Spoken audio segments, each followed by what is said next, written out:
말씀은 신약성경 사도행전 1장 3절 말씀입니다. 신약성경 사도행전 1장 3절, 신약성경 187면에 있습니다.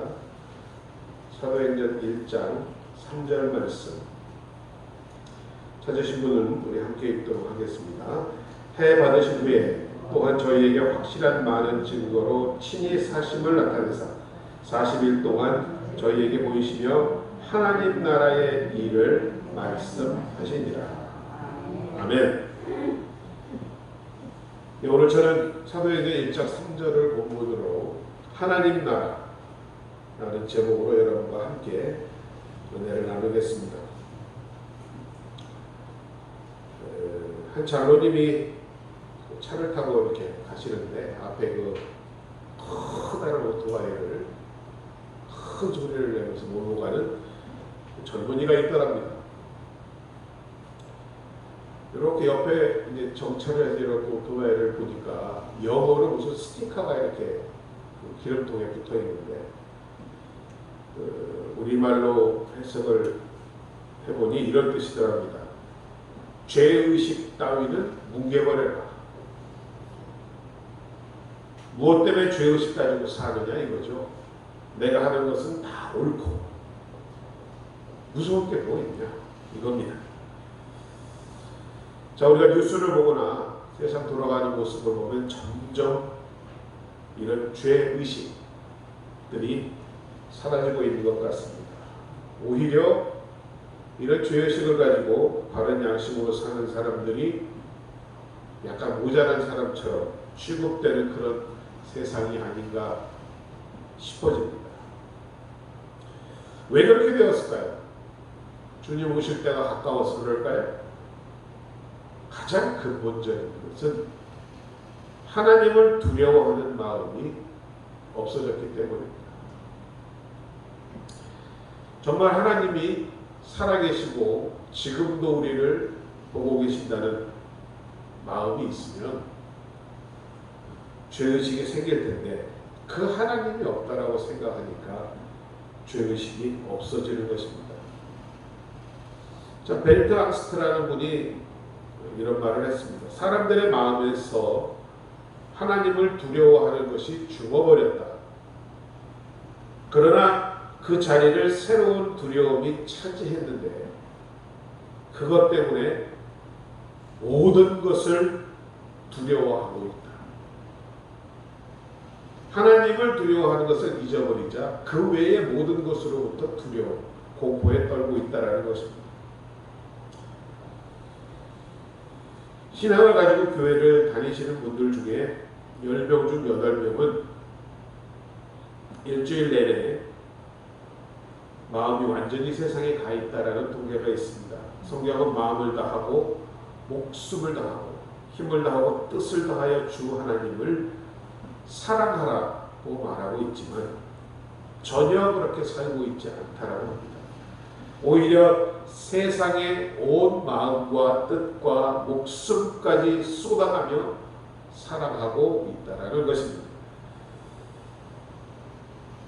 세상이 결국 희망도 없고 소망도 없고 기대할 만한 가치도 없다고 여기면서 왜 세상의 마음을 뺏기고 사느냐 이것입니다.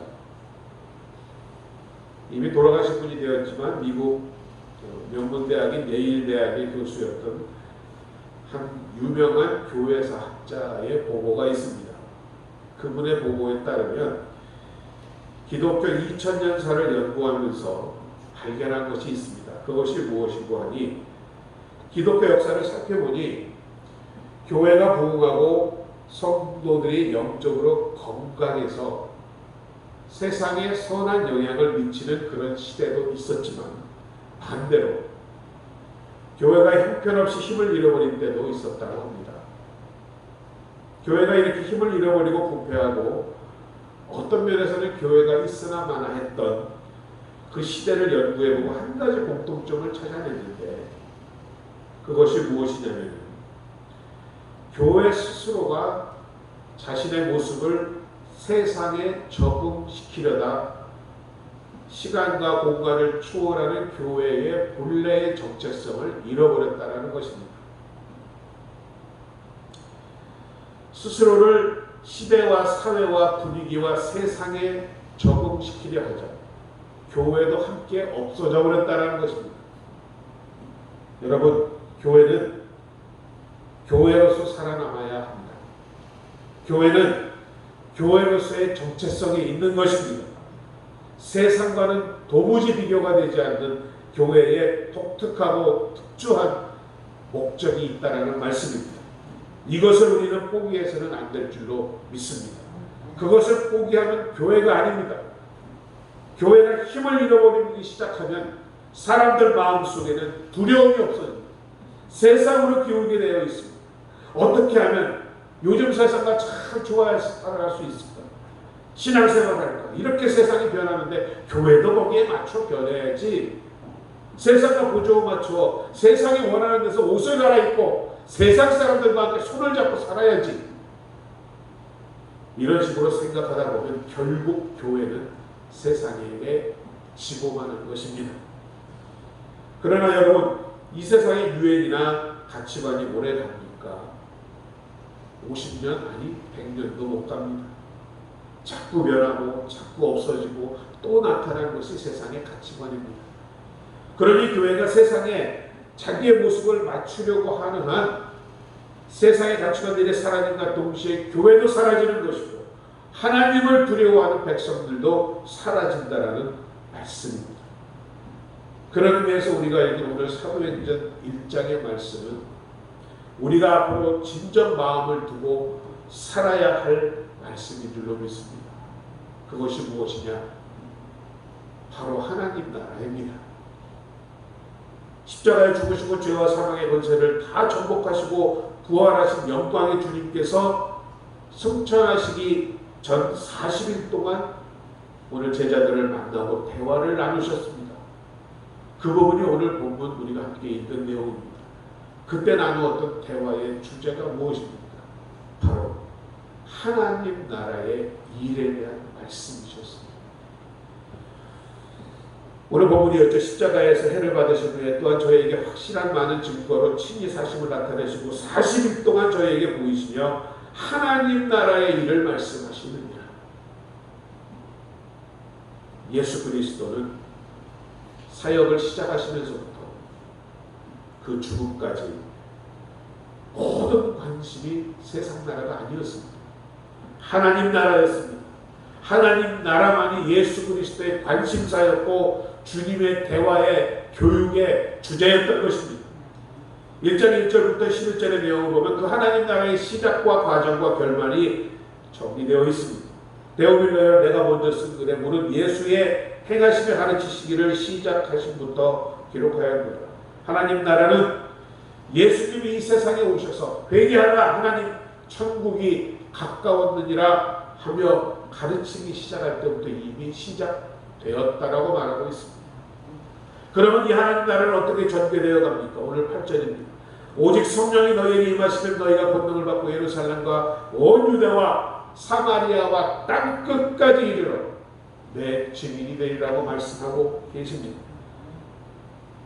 여러분, 하나님 나라는 주님이 지상에 세우신 핏값으로 사신 이 교회를 통하여 이 교회가 복음을 전하는 그 사명을 통하여 땅 끝까지 하나님 나라가 완성되어 간다라고 분명히 말씀하고 있습니다.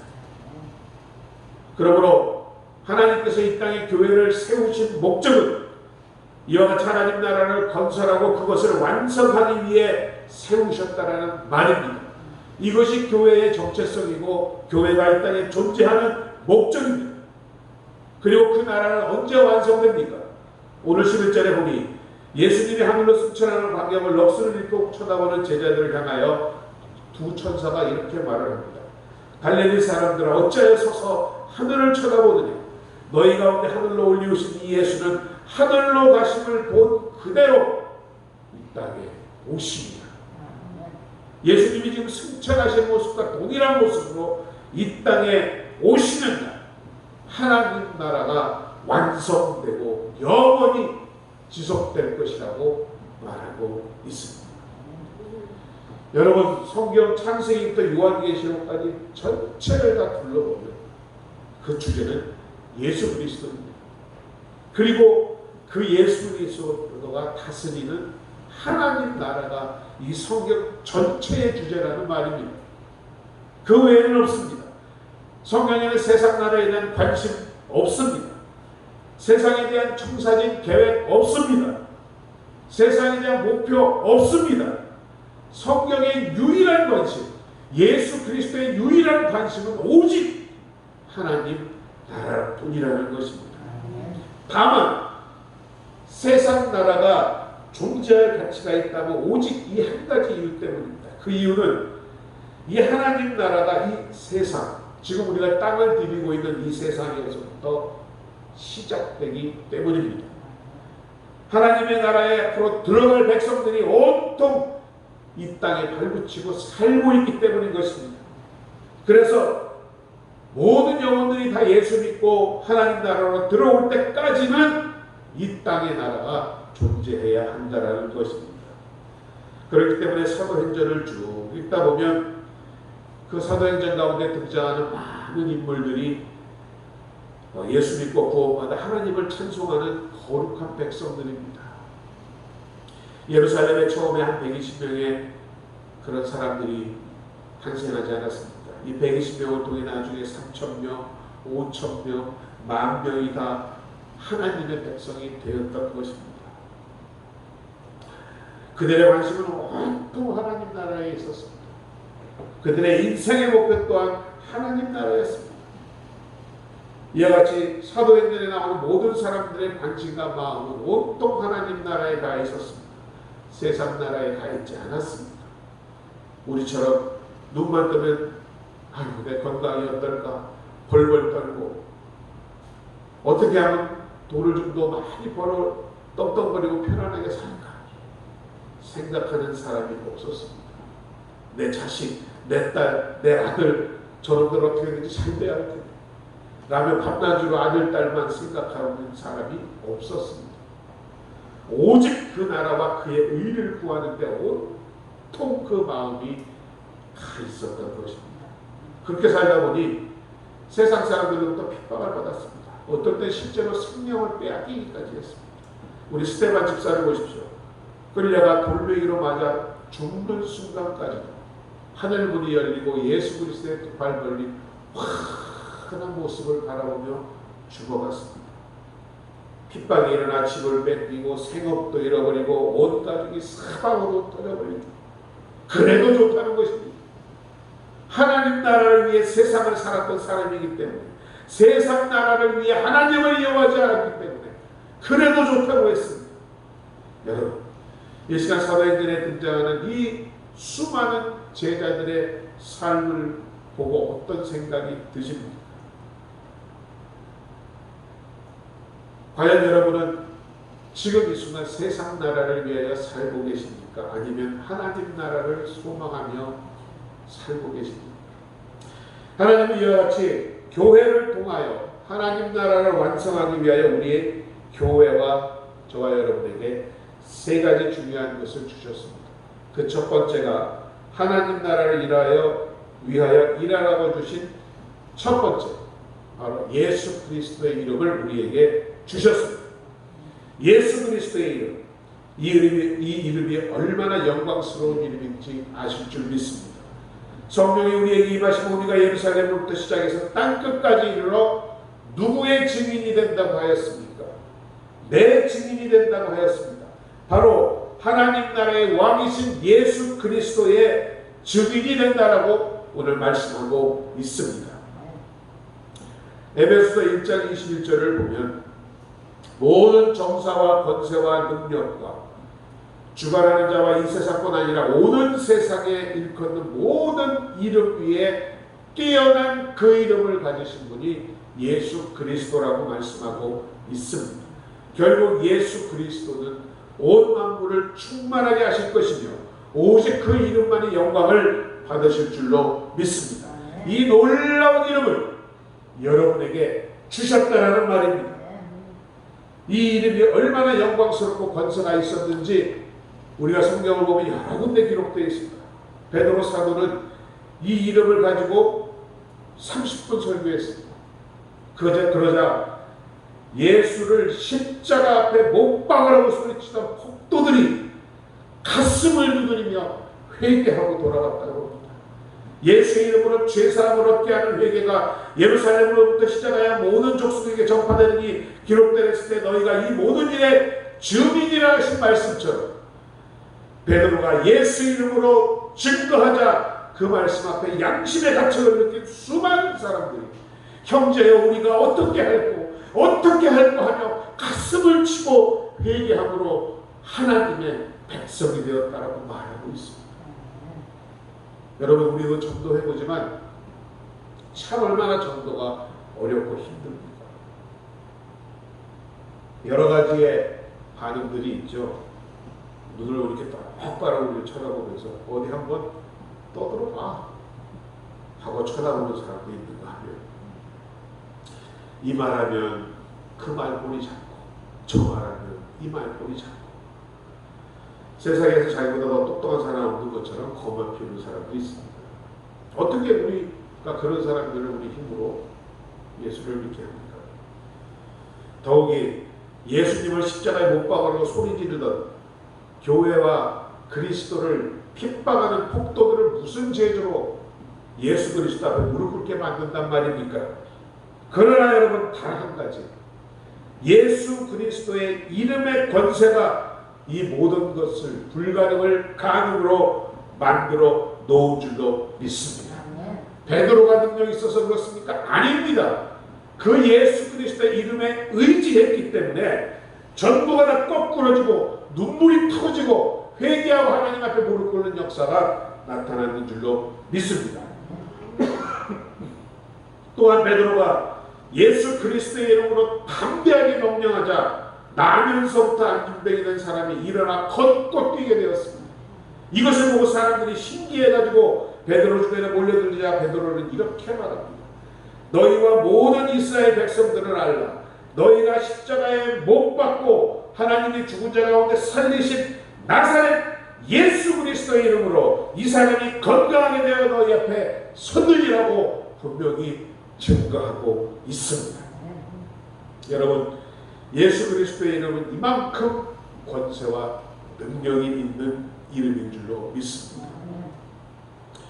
인도 선교사로서 큰 발자취를 남긴 스탠리 존스라는 선교사가 계십니다.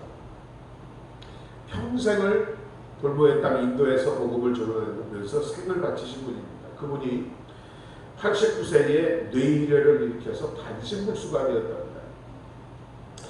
89세면 그런 병이 올 수도 있죠. 그런데 이분이 병원에 이제 보복으로 송환되어 입원을 하고 치료를 받으면서 의사가 들어오는 의사마다 이렇게 얘기하더라고요. 선생님, 나에게 이렇게 좀 말 좀 해주십시오. 나사렛 예수 그리스도의 이름으로 스탠리야 걸어라. 선생님, 저한테 이렇게 말 좀 해주세요. 하고 부탁을 하더랍니다. 하도 부탁을 하니까 이제는 의사들이 의아해하면서도 뭐 환자가 해달라니 그렇게 했다고 합니다. 나사렛 예수 그리스도 이름으로 명하노니 스탠리야 걸으라. 의사가요. 그러면 이 스탠리 선교사는 아멘 하고 대답을 했답니다. 또 간호사가 들어오면 그 간호사 보고서도 나사렛 예수 이름으로 걸으라고 명령해 주십시오. 그러면 간호사도 치료를 하다가 나사렛 예수 그리스도 이름으로 명하노니 스탠리야 걸으라. 그러면 또다시 이 선교사님은 아멘 하고 받아들여요. 그들은 약간 노망이 든 그런 선교사라고 생각을 했을 것입니다. 그런데 놀라운 것은 여러분 6개월 만에 이 90살이 다 된 선교사가 병상을 팍 치고 일어났다는 것입니다. 그리고 90살이 되던 해에 다시 또 인도로 선교하러 떠났다고 합니다. 예수 이름의 권능과 권세를 믿으니까 그 권능과 권세와 능력이 그대로 나타나게 된 줄로 믿습니다. 여러분 스스로도 한번 해보세요. 어디가 아프거나 힘들 때 나사렛 예수 그리스도의 이름으로 명하노니 따라 내 병에서 놓여 건강할지어다 하고 스스로 아멘하고 화답해 보시기 바랍니다. 그러므로 우리가 예수 그리스도 우리 보고 가서 복음을 전하고 하나님 나라를 위하여 일하라고 할 때 곧 예수 그리스도의 이름을 가지고 가서 일하라고 우리에게도 그 이름을 주셨습니다. 여러분, 예수 그리스도의 이름은 우리만 알고 있기에는 너무나 영광스러운 이름입니다. 이 이름을 우리만 갖고 있을 수는 없습니다. 그리고 이것을 꼭꼭 숨겨 놓아서도 안 되는 줄로 믿습니다. 우리에게 주셨습니다. 이 이름을 가지고 나아가시는, 선포하시는 여러분들 되시기를 주의 이름으로 축원합니다. 둘째로 하나님은 우리에게 성령의 권능을 주셨습니다. 오직 성령이 너희에게 임하시며 너희가 권능을 받고 여러분에게 성령이 임하셨습니까? 여러분 안에 계십니까?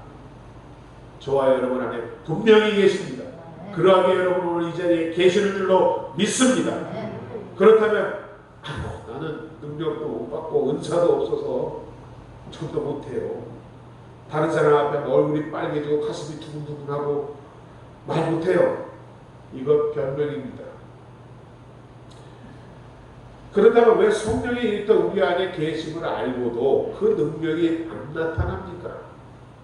여러분이 한마디로 말씀하여 순종하지 않기 때문입니다. 저를 포함해서. 자, 우리가 엘리베이터를 타든지 택시를 타든지 어떤 밀폐된 공간에 나 모르는 사람과 있게 되는 경우가 있죠. 그때 저에게도 마음속에 그런 말이 들릴 때가 있습니다. 예수 믿자고 한마디만 해봐. 너 목사잖아. 그런데 한편에서 또 이런 소리가 들립니다. 괜히 말 꺼냈다가 분위기만 더 어색해지고 무한하지 않을까. 이렇게 갈등하는 사이에 땡 하고 1층 문이 열립니다. 그리고 그 사람이 나가요. 그럼 속으로 아이고 잘했다. 아이고 시원하다. 여러분 분명히 여러분들도 있었을 줄로 믿습니다. 안 믿는 사람 만나거나 그 밀폐된 공간에 어떤 사람 만날 때 꼭 전해야 되지 않을까? 예수 그리스도 전해야 되지 않을까? 수백만 킬로와트의 전력을 만들어내는 커다란 원자력 발전소가 있다고 보십시다. 자, 우리 집까지 전선이 연결되어 있습니다. 그 발전소가 아무리 크다 해도 여러분이 스위치를 돌리지 않으면 전기를 오지 않습니다. 성령의 능력도 마찬가지입니다. 교회 안에 있고 여러분 안에 있는 이 성령의 스위치를 여러분이 켜는 순간 그 성령의 능력이 여러분에게 나타날 줄로 믿습니다. 주님께서는 베드로에게 사람을 낳는 어부가 되라고 말씀하셨습니다. 제가 새벽 예배 때 말씀드렸는데 정확한 이 어부를 파악해보면 사람을 낳는 어부가 되라고 그러신 게 아니고 사람을 위한 어부가 되라고 그러셨습니다. 근데 사람을 낳는 어부가 되리라고 우리는 배워왔지 않습니까? 그러다 보니까 한국교회가 그저 영업사원들 하듯이 사람은 낚아오면 되는 점이다. 교회가 크고 성도가 많고 헌금이 많으면 천만의 말씀입니다. 사람을 위한 어부가 되라고 그러셨습니다. 여기서 어부를 지칭했던 이유는 베드로의 직업이 어부였기 때문입니다. 여러분 늘 말씀드리지만 여러분이 구원을 받고 택함을 받은 당시로부터 여러분은 여러분과 여러분의 가족과 여러분의 이웃과 여러분의 주변 사람들을 함께 구원해야 한다는 사명을 받은 사람을 위한 어부인 줄로 믿습니다. 베드로가 3,000명 전도합니까? 천만의 말씀입니다. 여러분도 3,000명을 위한 어부가 될 수 있는 것입니다. 우리 교회도 할 수 있습니다. 순종하면 할 수 있습니다. 순종하는 그 능력이 여러분으로부터 나가기 때문인 것입니다. 여러분이 전하시기만 하세요. 돌아오게 하는 건 하나님이십니다. 성령이십니다. 절대 걱정하지 마시기 바랍니다. 도망가듯이 하려도 좋습니다. 예수 믿으세요. 도망가셔도 좋아요. 민망하십니다. 자, 마지막으로 하나님은 이런 하나님 나라를 이 땅에 이루기 위하여 우리에게 하나님 나라, 천국이라는 소망, 환상, 꿈을 주셨습니다. 사도행전 2장 17절을 보면 하나님이 가라사대 말세에 내가 내 영으로 모든 육체에게 부어주리니 너희 자녀들은 예언할 것이요 너희들은 젊은이들은 환상을 보고 너희 늙은이들은 꿈을 꾸리라. 여기서의 꿈, 환상, 예언은 바로 하나님 나라예요. 그러므로 예수 잘 믿고 하나님 나라 위에 살겠다라고 하는 마음을 가진 사람들에게는 항상 그 마음 가운데 저 천국에 대한 소망이 있어야 할 줄로 믿습니다. 죽으면 가겠지. 천만의 말씀이에요. 그렇게 살다 죽어도 못 갑니다. 여러분, 예수님은 우리가 이 환상과 꿈을 가지고 세상을 살기 위하여 매일마다 반복해서 외우고 기도하도록 우리에게 준비도를 주신 거 아십니까? 하늘에 계신 우리 아버지요, 이름이 거룩히 여김을 받으시오. 그 이름이 거룩히 여김을 받기 위해서는 나라가 임해야 하는 것입니다. 다시 말하면 하나님 나라가 완성이 되어야 한다는 것입니다. 그럴 때에 주의 뜻이 이 땅 위에 이루어지는 것입니다. 나라와 권세와 영광의 아버지께 영원히 있게 되는 것입니다. 하나님이여, 하나님의 나라와 그 나라와 영광과 권세, 이 모든 것을 소유하시고 우리를 영원히 다스려 주옵소서가 우리의 궁극적인 꿈이요 소망이 되어야 한다는 것입니다. 요즘 밤낮 없이 여러분의 마음을 사로잡고 있는 환상, 생각이 무엇입니까? 그 사람이 무슨 생각을 하느냐에 따라 그 사람이 정해진다고 하죠. 밤낮 없이 여러분 생각하고 있는 것이 무엇입니까? 육신을 쫓는 자는 육신의 일을 생각하고 영의 성령을 쫓는 자는 영의 일을 생각한다라고 말씀합니다. 영의 일이 바로 하나님 나라의 일입니다. 하나님 나라의 소망입니다. 여러분들은 모두 성령의 사람이요 믿음의 사람들인 줄로 믿습니다. 정상적인 하나님의 자녀라면 하나님 나라 본향의 마음을 두게 되어 있습니다. 하나님 나라에 관심을 갖게 되어 있습니다. 그러나 그저 관심을 갖는 수준에 머물지 않기를 주의 이름으로 축원합니다. 관심을 기울일 뿐만 아니라 그 하나님 나라를 위해 실제로 여러분이 헌신하는 하나님의 복된 성도들 되기를 주의 이름으로 축원합니다. 한 목사님이 미국의 어느 신학교를 방문했는데 재정적으로 어려웠던 모양입니다. 좋은 교수를 영입하고 싶어도 미국 같은 경우는 석좌 교수 하나를 영입하려고 하면 적어도 몇백만 불, 즉 몇 억이 들어간다고 합니다.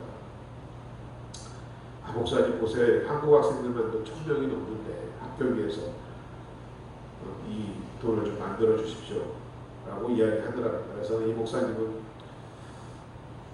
사도 사정이 딱 하고 해서 어디 한번 생각해 봅시다 하고 한국으로 돌아왔다. 계속 고민하고 기도만 하고 있는데 적은 돈이 아니잖아요.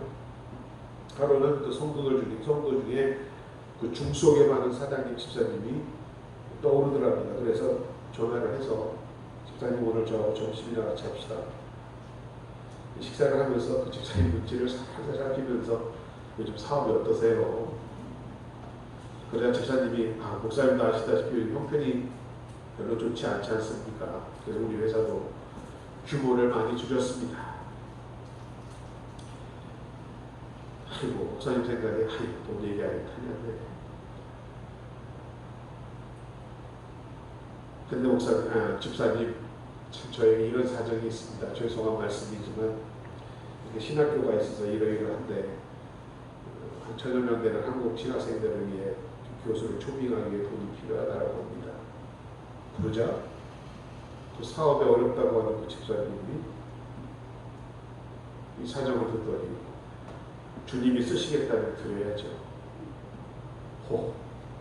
대뜸 10억을 내놓았다. 적은 돈 아니죠. 보통 사람들은 만져볼 수 없던. 제가 뭐 돈의 액수를 말하고 싶은 것이 아닙니다. 주님이 쓰시겠다고 하시니까 조금도 아낌없이 내놓았던 그 자세. 여러분 이것이 하나님 나라를 위한 진정한 헌신인 줄로 믿습니다. C.S. 루이스 교수는 이렇게 말합니다. 하늘을 겨냥하라. 그러면 땅은 덤으로 얻게 될 것이다. 땅을 겨냥하라. 그러면 아무것도 얻지 못할 것이라. 사랑하는 우리 장로, 권사, 집사, 성도 여러분, 하나님은 세상 나라에 대해서 이렇게 선언하십니다. 무너졌도다 큰 바벨 성이요. 바벨론은 세상 나라입니다. 이 세상 나라는 반드시 무너집니다. 인생의 그날은 풀과 같으며 그 영화가 같으되 꽃과 같도다. 그것은 바람이 지나면 없어지나니 그곳이 다시 알지 못하고 흔적도 없이 사라집니다. 이것이 세상 나라의 운명입니다. 그러면 하나님 나라에서 어떻게 선언하셨습니까? 다시는 저주가 없습니다. 하나님과 그 어린 양의 보좌 그 가운데 있으리니 그의 종들이 그를 섬기며 그의 얼굴을 볼 터이요 그의 이름에도 저희의 이마가 있으리라. 그의 이름도 저희 이마에 있으리라. 다시 밤이 없겠고 등불과 햇빛이 쓸데없으니 이는 주 하나님이 저희에게 비추십니다. 저희가 세세토록 왕 노릇하리로다. 이것이 바로 주님께서 우리에게 소개하는 하나님 나라입니다. 여러분, 어느 나라를 위하여 마음을 쓰고 헌신하고 충성하시겠습니까? 이 시간 성령께서 충만히 임하셔서 다시 한번 우리의 마음을 교정시켜 주시고 세상의 바벨론 신상을 다 깨뜨려 주시고 그리하여 우리로 하여금 하나님 나라를 바라보는 꿈과 소망으로 가득 차게 하시기를 주님의 이름으로 축원합니다. 여러분, 우리 모두의 예루살렘이 어디입니까? 우리 가정에 있는 믿지 않는 식구들입니다. 우리의 사마리아가 어디입니까? 우리가 살고 있는 동네가 될 것입니다. 우리의 유대 나라가 어디입니까? 아마도 이 대한민국일 것입니다. 우리의 땅끝이 어디입니까? 주님은 여러분을 향해, 우리 교회를 향해 예수 이름을 가지고 성령의 능력으로 하늘나라의 소망을 가지고 이 나라를 완성하라고 오늘 명령하고 계십니다. 하늘을 겨냥하십시오. 그러면 이 땅은 자연스럽게 덤으로 얻어질 줄로 믿습니다. 절대 제가 이단처럼 땅을 포기하라는 말씀 아닙니다. 하나님 나라가 우리 일상, 우리 삶의 우선이 되어야 한다는 말씀입니다. 그러할 때에 여러분의 가정도, 여러분의 일터도, 여러분의 자녀도, 여러분의 건강도 다 하나님 나라를 위하여 온전하게 지켜질 것이며 그것으로 영광을 다시 드리게 될 줄로 믿습니다. 오늘 이 말씀을 통하여 우리의 마음을 정하고 하나님 나라를 진정으로 소망하는 하나님의 복된 백성들 되시기를 주님의 이름으로 축원드립니다. 아버지 하나님 은혜와 사랑을 감사드립니다. 귀한 주일 무더운 날씨에도 불구하고 이와 같이 우리를 교회에 모일 수 있도록 불러주심을 감사드립니다. 오늘 주신 말씀을 통하여 우리가 진정 예수 그리스도의 이름으로 성령의 능력을 가지고 하나님 나라를 소망하는 그리하여 이 아름다운 복음을 담대